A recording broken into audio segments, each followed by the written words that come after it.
Hello and welcome to this special show on Rajya Sabha TV. 10 years ago, India suffered one of the worst terror attacks on its soil when 10 LET terrorists launched coordinated shooting and bombing attacks at several locations in the financial capital, Mumbai. While 9 of the attackers were neutralized after a fierce gun battle with the security forces, the 10th one was arrested, tried and 4 years later hanged for his crimes. Since then, various measures have been taken by the centre, state governments and security forces to thwart such acts of terror.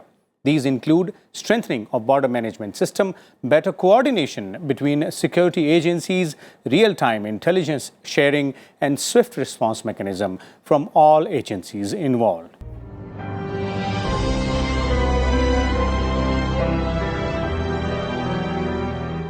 For more on how prepared are we a decade after the Mumbai terror attack, we have with us a distinguished panel of guests today in the studio. Let me start by introducing them to you, beginning with Mr. Anil Choudhary, former Secretary, Internal Security of Ministry of Home Affairs, Government of India. We also have with us Mr. P.K. Mishra, former Additional DG of BSF, and we're also joined by retired Major General Ashwani Kumar Siwach, a strategic expert and somebody who has served on the ground in areas where counter-terror operations have happened. We're also joined by Mr. Dipanjan, retired NSG commander, and he's joining us on Skype. Welcome all of you gentlemen to Rajya Sabha TV studios. Let me begin with you, Mr. Choudhary, to try and look at the entire issue in perspective here. It has been 10 years since that, dastardly attack happened, and there have been several measures which have been taken place. Before we come on to what has been done, where do we stand today exactly in terms of securing ourselves, in terms of securing Indian soil, Indian assets and India's population? Vishal, if we are talking about Mumbai, I can say with confidence that we are far better prepared to neutralize such attacks today. Having said that, they have created an NSG hub within Mumbai. Last time over, if you remember, they had to be flown in from Palam. Took time. And they did not have the commando force to deal with this fully armed AK-47 group of 10 people trained for 4 months, indoctrinated, trained, equipped, and they came in inflatable boats in a dhow called Kuber and got in. There was no maritime security worth the name whatsoever. We are far better prepared on the soil, on the ground, in Mumbai, in ground. But the weak area remains. You see, there 2 nautical miles is the, beyond 2 to 5 nautical miles is the Coast Guard. Beyond 5 nautical miles is the Indian Navy. And the first 2 nautical miles is the responsibility of the police. The marine policing is still very weak. They neither have the boats, nor do they have the manpower or the equipment to detect. And we are talking about a coastline which is very penetrable. You know, they have fishermen going up and down all the time, day and night. Maybe, yes, Gateway of India will be more secure. But what about if you go up? Then the fishermen, they tried to introduce the RFID tags on fishermen's boat. That has also not gone down. It's not practicable. It's not being enforced well. But on the ground, they have an NSG hub. They have the Force 1 of the Maharashtra Police, fully equipped, trained. They have the QRT teams in the police stations. They have 6,000 CCTV cameras all over Mumbai now, which they did not have at that time. So far better prepared. But if you're talking about India, listen, India is huge. You see, and the advantage is always with the terrorists and the attackers. They choose the place and the time, and our security forces have to be prepared all the time, everywhere. As they say in security parlance, that security forces have to be correct all the time, and the attackers have to be correct just once. And look at the crowds in India. In Paris and London, you're talking hundreds. Here, you're talking thousands and lakhs. The devastating attacks can happen. Fortunately, that was the last one. Big one. Since then, we have had no attack in Mumbai, even elsewhere. Not that big. Okay. We'll come back to the the urban areas and the security arrangements and the measures taken there. Let's go on to the border areas first. Let's bring in as of now, General Siwach here. General Siwach, if you look at the entire border management system, that also seems to have undergone a lot of overhaul in the past decade or so. We have had several measures being taken, be it fencing or be it putting other measures in place, ensuring that surveillance is done specifically on the border areas. How would you look at these areas in terms of securing our assets and ensuring that the infiltration part is taken care of? You know, in last about a decade, a lot of things have happened, especially as far as the counter infiltration grid has become very strong. Now, as far as your international border is concerned, which is up to the Akhnoor sector, starting from Jammu onward to Akhnoor sector, there the fencing has come up. It is by and large quite okay. But from Akhnoor, the line of control then going up to, Ladakh, it's been made very effective. So there is a LC fence. In the LC fence, there is a 3-tier of barbed wire fence, and then there are surveillance devices, there are cameras, then there are many other surveillance devices which can detect even up to 500 to 600 meter. Second thing is that you have unarmed vehicles, then you have drones, then you have a mechanism which is coordinated. Therefore, overall, in last about a decade, as far as counter-infiltration grid has concerned, it has become quite powerful. Okay. And it has become very effective.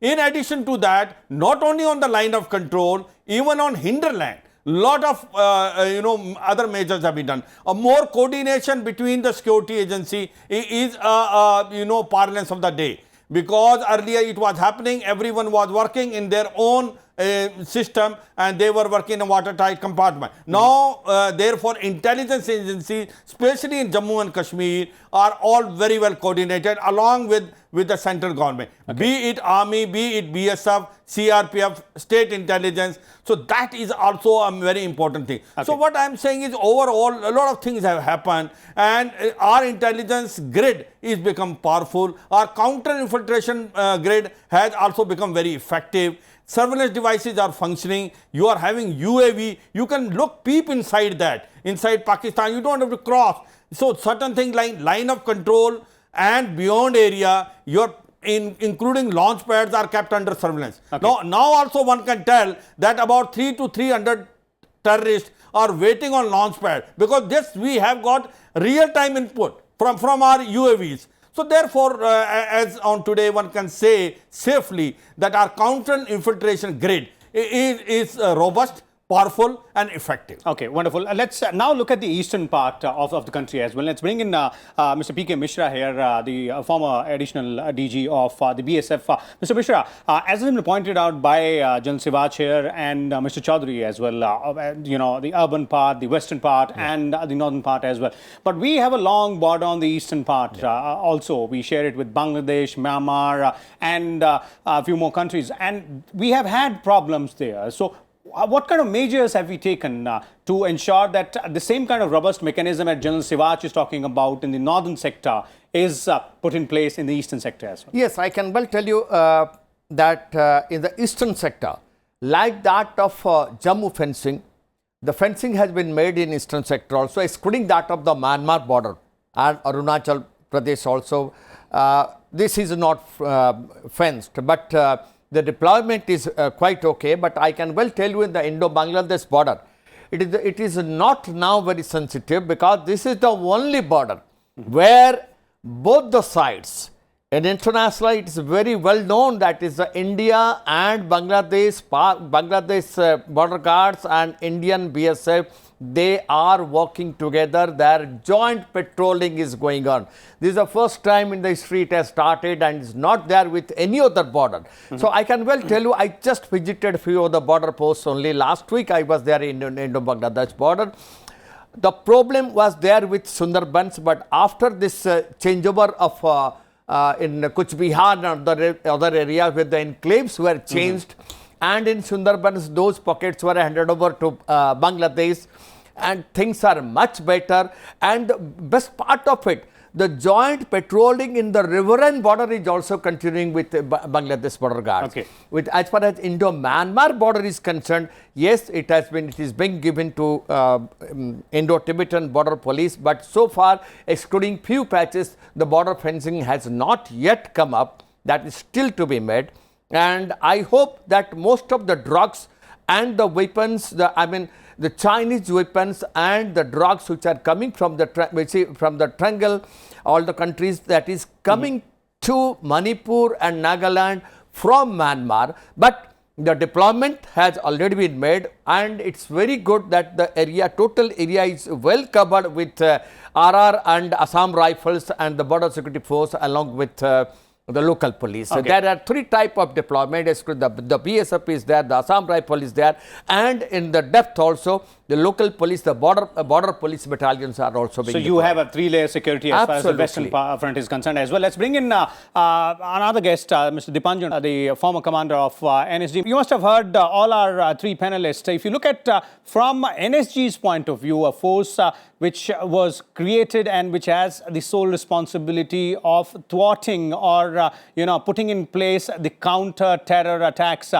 What kind of measures do you believe have been taken in the past decade or so, and how would they play out in a real-life scenario if required?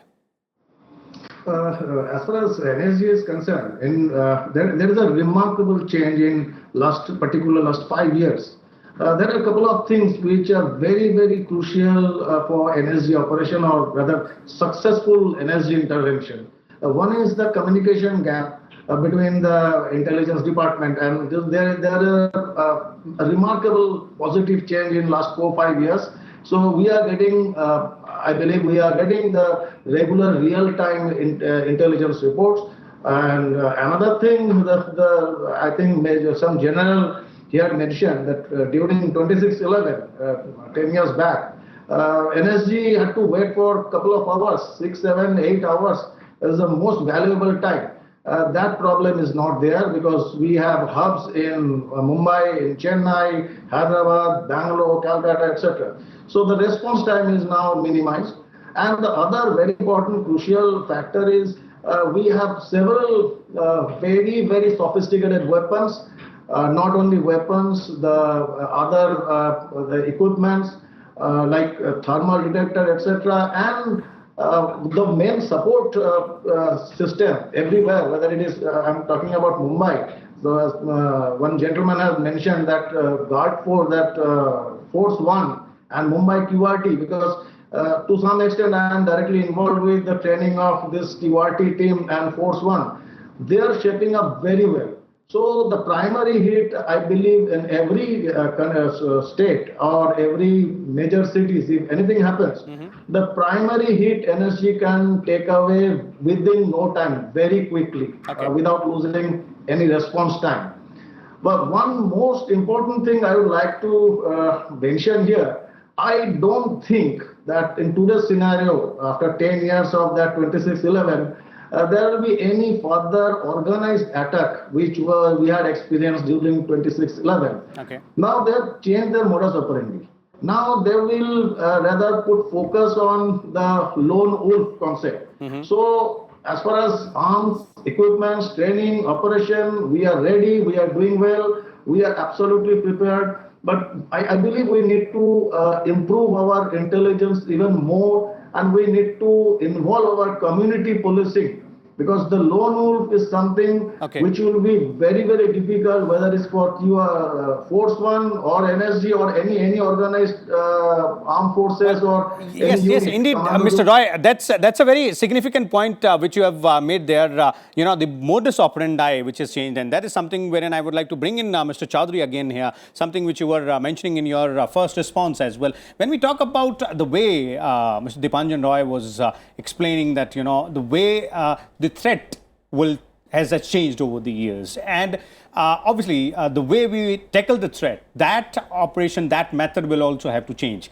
So in what sense or in what terms have we evolved our strategy as well when we talk about the lone wolf threat or the other changed modus operandi, specifically in urban areas? Vishal, understandably, when we talk of border security, we focus attention on Pakistan border and the land border. But our coast is 5 times the length of the land border. That is a soft underbelly which was taken advantage of by Pak ISI, Pak Army, they infiltrated. See, that continues to be the soft underbelly. You see, from Rann of Kutch, we have the Arabian Sea on one side, we have the Bay of Bengal on the other side, and all along. It's, that is the real challenge. We need better technical intelligence inputs to detect and prevent such attacks. Okay. Commandos will go and meet that situation, retrieve the situation. But how to detect, that is technical intelligence, image intelligence, communication intelligence, that is where we have to build our resources far more than what they are existing on the ground today. That is the area which we need to focus at. Lone wolves, yes, in cities they have tried, but in India, lone wolves, yes, they can cause damage, but not to the extent that it can be caused by a group of people with fully armed and with bombs. And bombs, you see, that's another huge challenge. Guns, yes, you will be able to detect. How will you detect, even by CCTV cameras, in areas at night, people leaving bombs in bicycles, rickshaws, auto rickshaws, wherever. So there will have to be, managed. We'll come to you, Mr. Mishra. But Mr. Dipanjan, yes, you have something to add, I believe. I believe the lone wolf is again, it's a very, very crucial factor we need to put focus, because it's not we, it's the other part, the terrorist organization. They also very well, they know where the NSG hubs are. So there are n number of major cities where there is no NSG hub and no so-called quick response team or anything. So they can simultaneously create panic, terror across India just using 5, 6, 7, 8 lone wolves with like exactly my previous panelist, he was saying, Fidai attack. I mean, it's impossible to detect. Okay. Unless and until we have a very strong community surveillance system, it cannot be possible only through using armed forces or gadgets or equipments. So exactly the same thing, Mr. Chakraborty, the same thing which Mr. Choudhary was also pointing out, that we'll have to have a robust technical surveillance as well. Anything apart from that, Mr. Mishra, you would like to add on to, apart from technical surveillance, the ways we can tackle the evolving modus operandi of these terror organizations? Yes, most of the countries, surrounding this Bay of Bengal, they came forward to have proper intelligence coordination and to check piracy, and particularly to check the militancy in Bay of Bengal. Arabian side, yes, I had a discussion with the DG Coast Guard, and I had a visit also to Sar Creek in Gujarat border. Sar Creek, the BSF has already, they have developed a lot of air recce that is going on, and this road which they have made up to 0 point from, through the Sar Creek up to the 0 point, up to the end point, and deployed RT guns there. It is really fantastic the way they are covering Sar Creek. That was the only way of penetration of these jihadis from Pakistan to Gujarat and Bombay. So that has been already covered by Border Security Force, but that is with the BSF. And most of the BIMSTEC countries came forward that yes, Bay of Bengal is the hub and for piracy and for the militancy, and they all have combined for cooperating with Indian Coast Guard and Indian Navy in keeping a so track the international cooperation as well, yes, and that's also very important part. Yes. But let's go back to the point at helm here, and tackling the devising methodologies which these terror organizations are coming up with, the evolving methodologies they have. General Siwach, how would you pinpoint the ways to go ahead and tackle them? Technical surveillance and intelligence sharing is obviously the two important aspects of that. Vishal, you see, we have very correctly pointed out that we have a problem. The coast is quite a big. That is one neighbor. Then we have a northern portion, which is Jammu and Kashmir, where you have a very robust counter-infiltration grid. Then you have a northeast. I still feel the northeast is still weak. We must understand we have a multiple agencies which are looking after these borders. That the one which is looking after Pakistan is the BSF. Then the one which is looking after Bhutan as well as Nepal is SSB. And then Assam Rifle was earlier looking after Myanmar, and then BSF was looking after Bangladesh. What happened is that in this area there are gaps. There is a vulnerabilities. And remember, in Nepal there is a porous border, and also in Bhutan. So therefore, technically, there is a need to be a coordination that side. Okay. You remember what is happening? 7,20,000 Rohingyas are now in Cox's Bazar in Bangladesh, and they are not now going back to Myanmar. And the chances of they coming inside India are very high. 40,000 already, now 80,000 they have become. And there is a chance of they being radicalized, which ISI is already done. Many other Bangladeshi militant group which are jihadis, which have been able to make a dent. So my point is, my worry is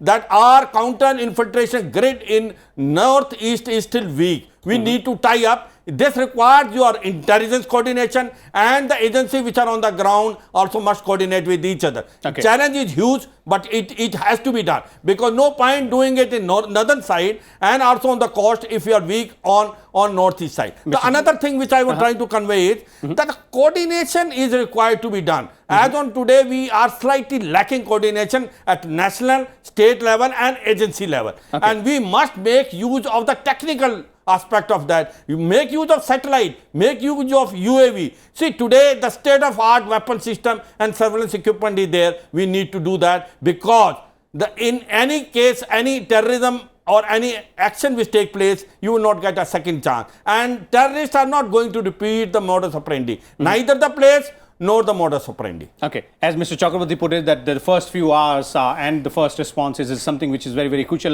Mr. Choudhary, putting everything in perspective before we bring this show to an end, some have been pointed out by General Siwach as well, some areas where we need to have a bit of an improvement as well.